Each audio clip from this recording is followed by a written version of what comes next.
Hello everyone, welcome to Mistakes Were Made. Welcome back to the dining room table. And today, welcome to our budget with me for the first pay period of March. Now, if this is the first video of ours you have seen, I'll try to do a really quick recap. Essentially, we created this channel to document my family's progress with debt reduction and eventual elimination. Prior to this, we really had no kind of financial plan, no budget, no real good sense of how to utilize our resources properly.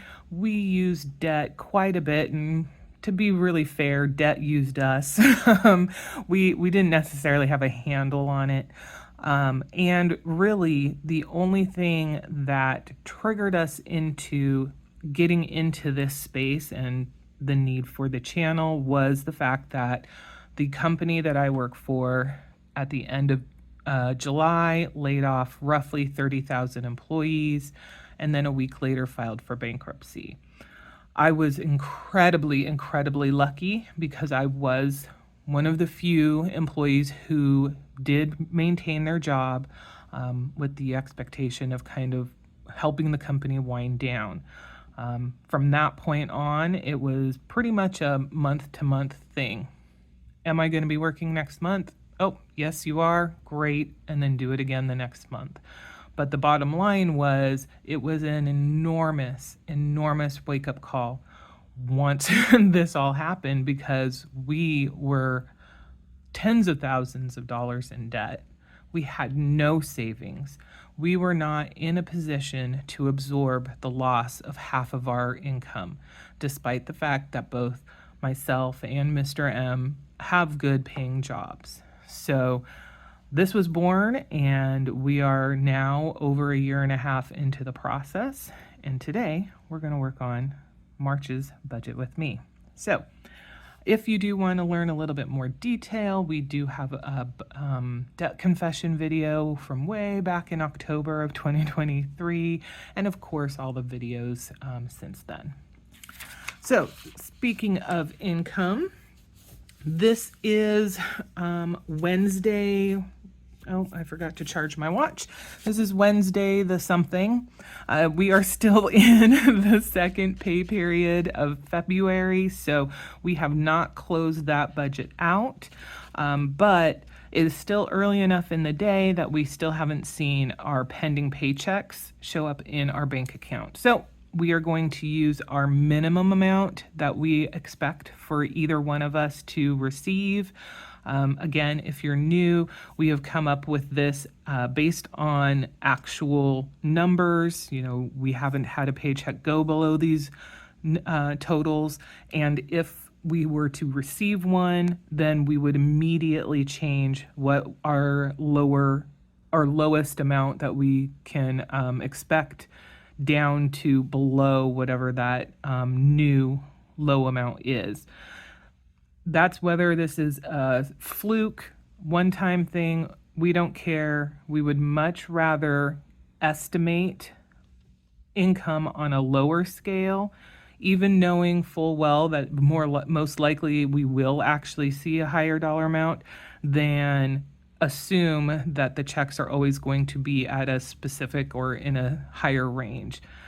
Far better to have the reality be we have more money than we are expecting than less. So, for those numbers, Mr. M's is $1,850 and mine is $2,225. We do not have any miscellaneous income that we are expecting. I will say we have finally filed our taxes, so obviously there's some expectation there, but I don't know how long it'll take for all that to process. We'll make a separate video to go over those situations, because we do have both payments that needed to be made and an expectation for some refund to come back. Etsy, we also do not guesstimate what we might receive, because you just don't know if somebody's going to make a purchase or not. As far as the buffer rollover, per the spreadsheets that I have and how things look like they're going. We are anticipating $200.65. We do still have a few days in the pay period, so that could of course change. All right, so let's do some math, and by that I mean let's let the calculator do some math. And our total income for this pay period is going to be $42.75.65. Now, for our reoccurring expenses, again, if you're new, this is all of the expenses that are reoccurring, and these bottom ones fall outside of the 1st through the 15th time period, so we don't do anything with them. I have an extra cost, and that's why we have whited out one of the second pay period items so that I can handwrite that in, and actually I will do that now. That is the healthcare premium. I will be asking Mr. M if he would be willing to print off our new version of this sheet very, very soon, because I think this is the last one that I have of this old version. Okay, so for mortgage, we have the second of 2 mortgage payments that are still to come out, or no, that will be coming out, so $875. Then Netflix has unfortunately increased. It is now at $17.99, so that is a $2.50 increase. Kindle is $11.99. My car insurance is $129.25. The water bill, we haven't seen it come through yet, so we're going to do our kind of guesstimate amount of $135. And then Mr. M's car insurance is $255.75. And then last but not least is the first of 2 payments of $206.28 for healthcare. So we'll add those together. Oh my goodness, you know what? Well, we'll finish doing this and then I'll make the adjustment. I just realized I did not zoom in before we got started like I usually do. So let's finish this. Oh, and 206.28. Okay, so the total, and we will zoom in at this point. There we go. Is $1,631.26. And then we're going to subtract our income amount, $42.75.65, and that leaves us with a total income of $2,644.39. Okay. Oh, I probably shouldn't have done that.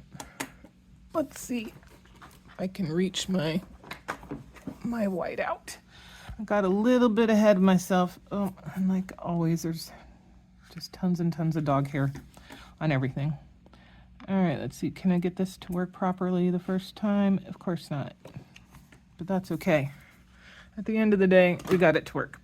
So the reason why I shouldn't have marked that out is so far, once we have figured out what we are covering as far as our standard budget, if there's any money left over at the end of the pay period and after all of this is covered, emergency fund is an area where we sometimes put money into. So despite the fact that per our budget, we don't fund that, I should have left that blank.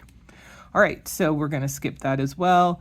The base amount for buffer is $200, so we put that in there. Okay, and we will subtract that from our total. We can do the math ourselves, $24.44.39. All right, so now we get down to our cash envelopes or our sinking funds. These are all of the categories that we fund using cash. Some of that is just, it makes it easier for us to have a specific place for the money to go instead of keeping track via spreadsheets or trying to do digital wallets and things like that. I know that works for some folks, it's just not right for us. Other areas, we very specifically wanted to do cash because there is an intention for a limiting factor as far as how much we can spend. Things like dining out and entertainment, groceries, those are areas that we recognized as we went through this process that we have a habit of overspending on.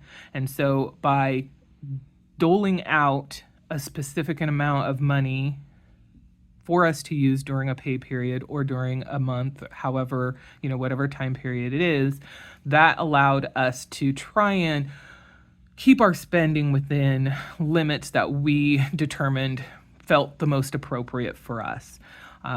That isn't to say if we are in a situation and we have overspent and don't have enough money in cash that we wouldn't be able to pay. We do keep our debit cards, but the intention is not to bail ourselves out. It's to stay within those limits. Okay, so car maintenance gets $100 during this pay period. Christmas gets $25. Oh my goodness. My throat is a little bit scratchy. I'm hoping it doesn't mean I'm getting sick. I hope it's just because I've had a few meetings today. I am on my lunch break, by the way, and I've had to do some talking today already. So dining out gets $50, as does entertainment. Ugh, my handwriting's getting ugly again. Gas gets $100. Giving gets $5. Grocery gets $200. Health gets $15. License gets $11. Pets gets $125. And taxes gets $20. So let's add that all up.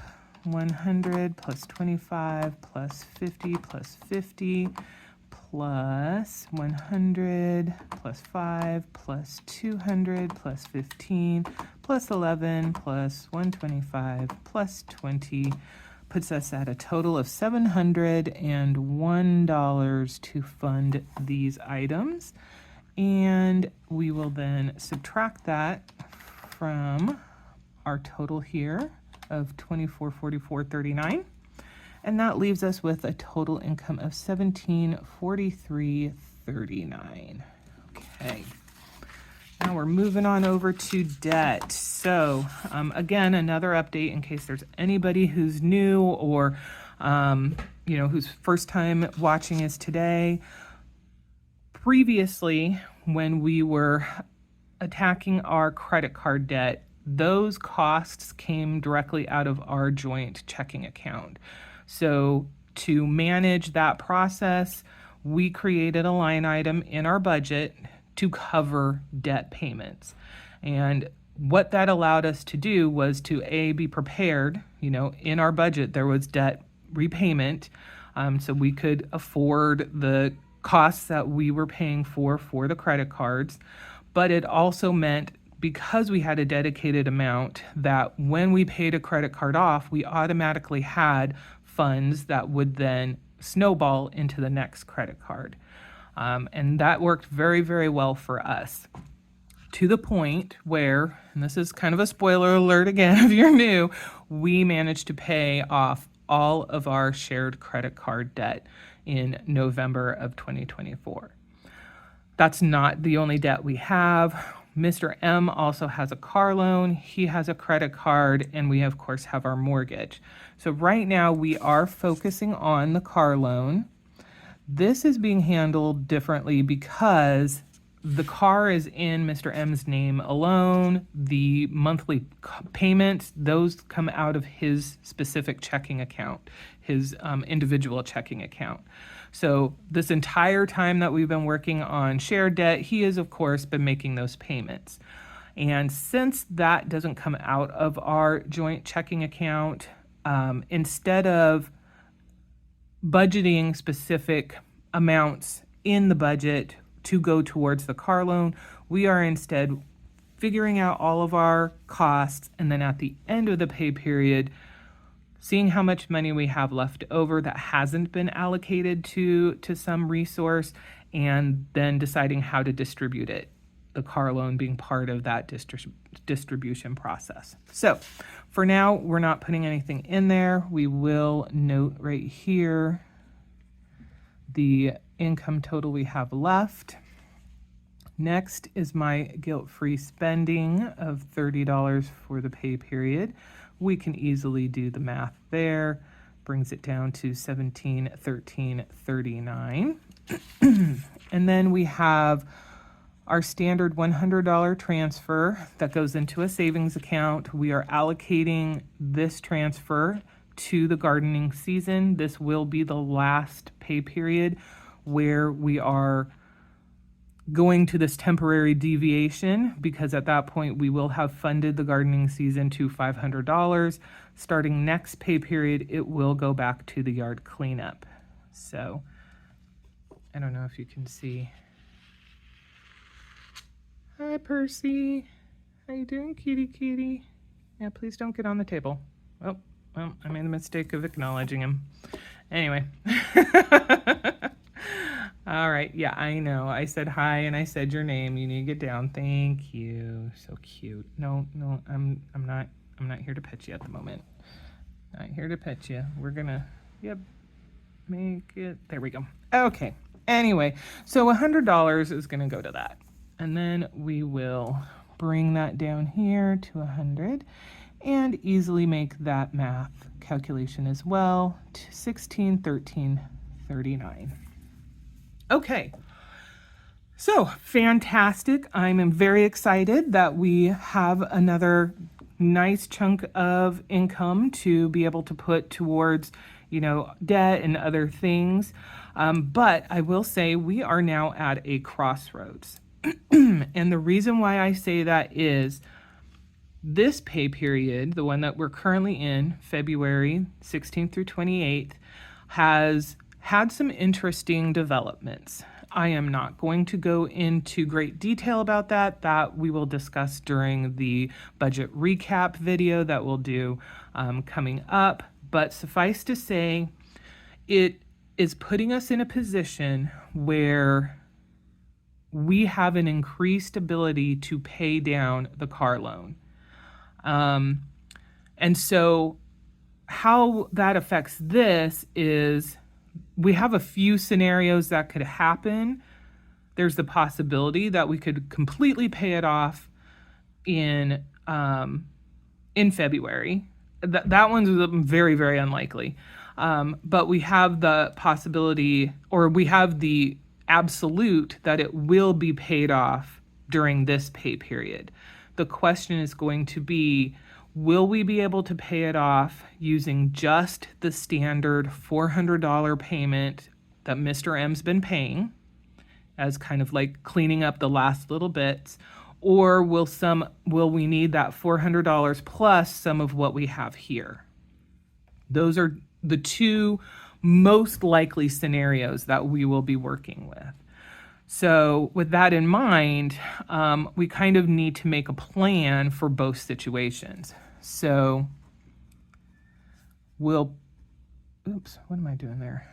We'll game that out. While I'm working, job cushion always gets $100. So that's an easy adjustment. Let's do that. 16, 13, 39.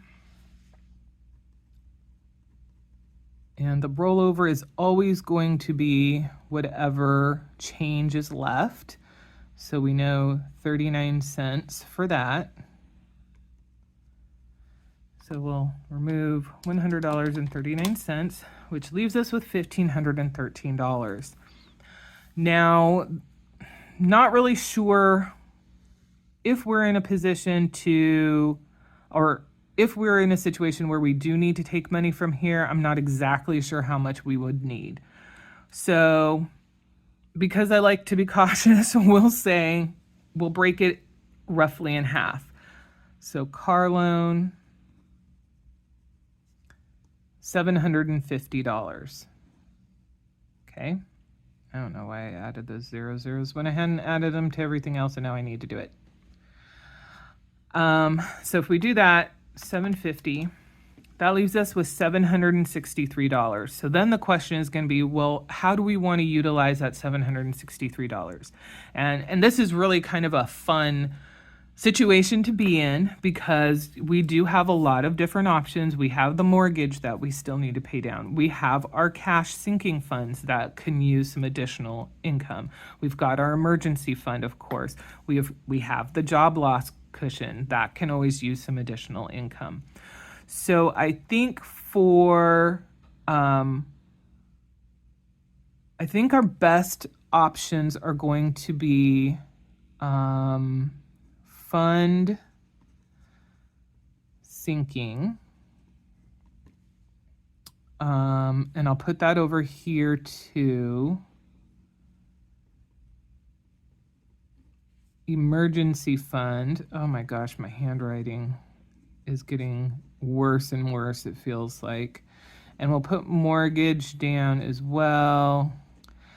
And maybe long-term goals. I don't know if we'll have the opportunity to put money to all of these, but we'll list them down.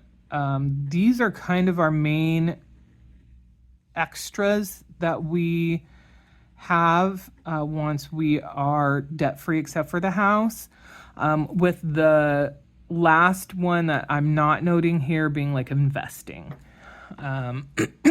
Whether that's just, stock market stuff, 401ks, Roth IRA, that sort of stuff. So focusing here, we have $763.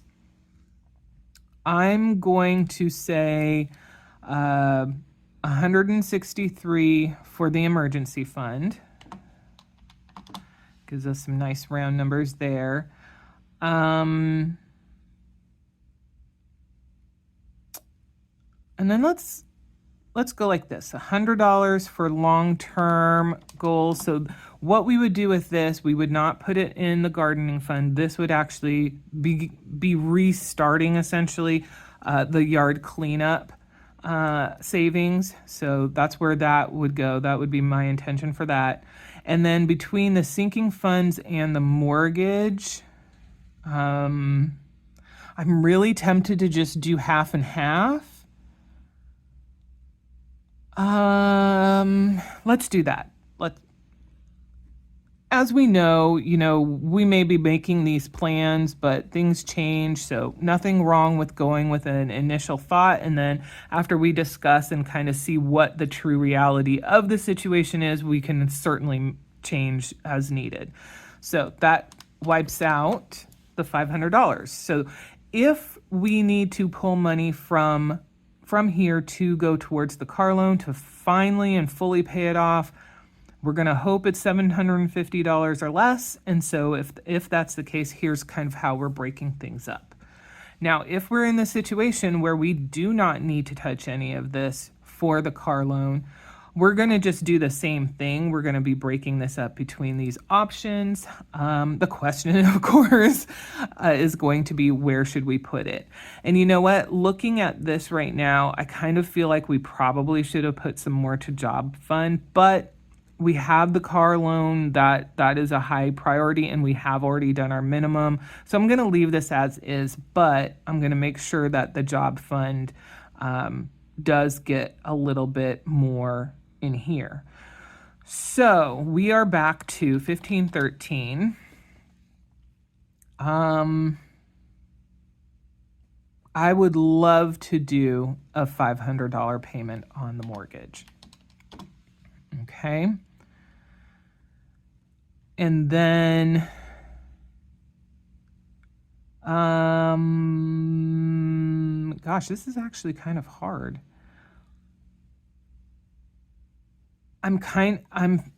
We have 1,013. We've got 1, 2, 3, 4 things. Let's divide it evenly with the little bit of extra going to the emergency fund. So $250 for the job cushion, sinking funds. This is going to be backfilling sinking funds, finding what sinking funds might benefit from having extra money going into it. So this would actually be distributed throughout these. I don't anticipate we'd just put $250 in one thing. That's going to be something to determine and think about for sure. The emergency, so $250 for the sinking funds. The emergency fund, we will do $263 because that'll take care of that extra $13. And then that leaves us with the $250 to go to essentially to the yard cleanup longer term goal. And that would bring us to a zero-based budget in that scenario. Okay, so I feel really good about these. We will absolutely be having conversations, Mr. M and I, about this, especially as what the situation looks like with the car, having that more solidified, because that's certainly going to affect, the money that we have to utilize. And,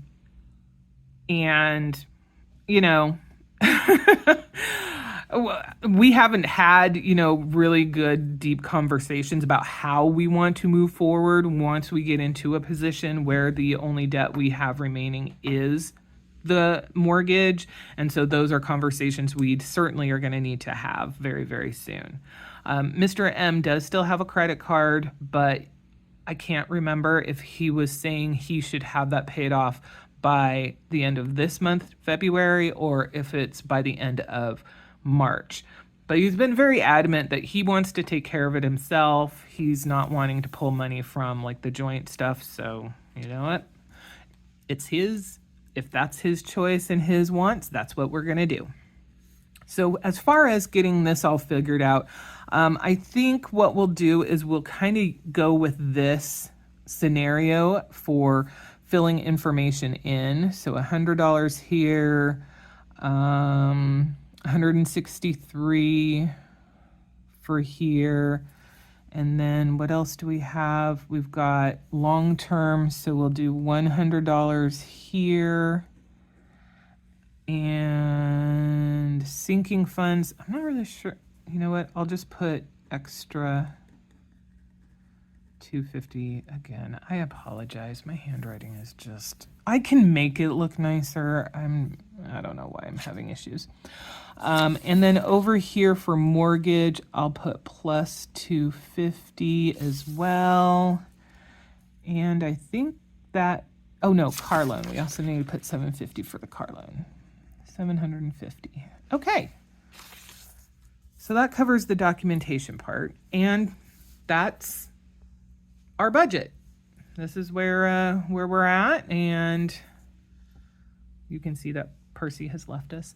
I'm very excited to be in this situation because it is a sign that we have moved to that next level as far as our finances are concerned, where our largest debt and our only debt is the mortgage. Now that sucker, that's the big mamma jamma. It's going to take us quite some time to start bringing that down. But it's something that we can start looking at focusing on, and that is an amazing thing. All right, so that is our budget, and that's it. I would love to get your guys' feedback, comments, suggestions, and of course, if you just want to say, hey, love to see that as well. Please note those down below in the comments. I am really, really excited. Being able to see a list like this and having that opportunity to be making those decisions of, okay, where are we going to put money? And the vast majority of those is not debt. That is a situation that I it's hard to articulate. Back in October when we first started this, I would not have dreamed that we were going to be in this position. Everything was so uncertain, and just through the last year and a half, it's been uncertain, but we have gained more and more confidence about our situation, more and more confidence about how we utilize money and the way we plan and we look at things. So with all that said, I still did not really anticipate or envision, how are we going to handle being in this position? So this is all new. I'm very excited that we're able to start tiptoeing in that direction, and I'm very glad to have you guys coming along. I have appreciated everybody's support, your enthusiasm. It's been wonderful. So that's going to be the end. I'm going to stop rambling.